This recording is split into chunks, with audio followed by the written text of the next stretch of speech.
eo amin'izay sehatra ny toe-karena izay hatrany dia zava-dehibe ny fifanarahana iarahana amin'ny tahirim-bola iraisam-pirenena raha ny voalaza ny minisitry ny fitantanam-bola sy ny teti-bola-panjakana. Tsy tokony ionona amin'izay anefa ny firenena fa zava-dehibe ny fanatsarana ny fitantanana ny arena voajanahary toy ny volamena. Dia jerentsika ny fanazavana.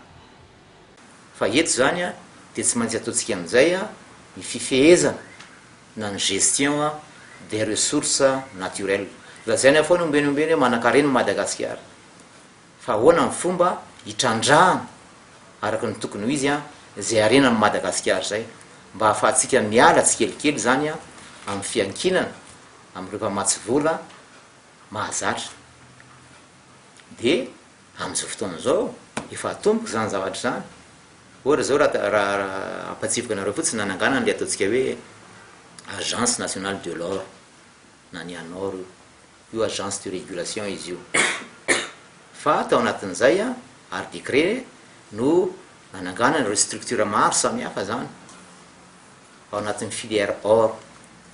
Ao anatin'izay filière zay araka mifantatsika dia misy a ireo mpitrandraka volamena madinika eny le ataontsika hoe orpailleur amin'ny teny frantsay.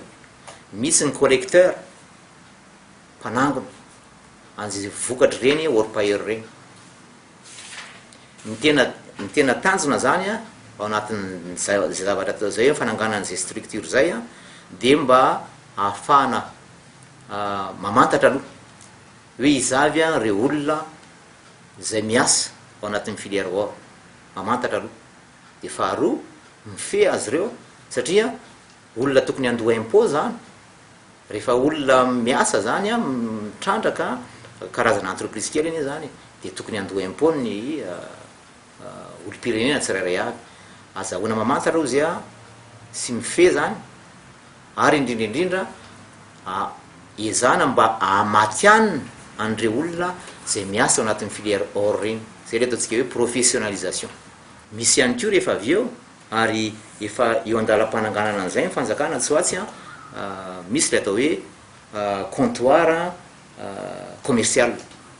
Io kosa dia io zany a no anao ny exportation an'ireny volamena reny a any ivelany fa alohan'ny ahafahany manao an'izay exportation zay a dia misy le atao hoe société anankiray voatsangana izy ity atao hoe SATO, zany hoe société d'affinage et de transformation de l'or.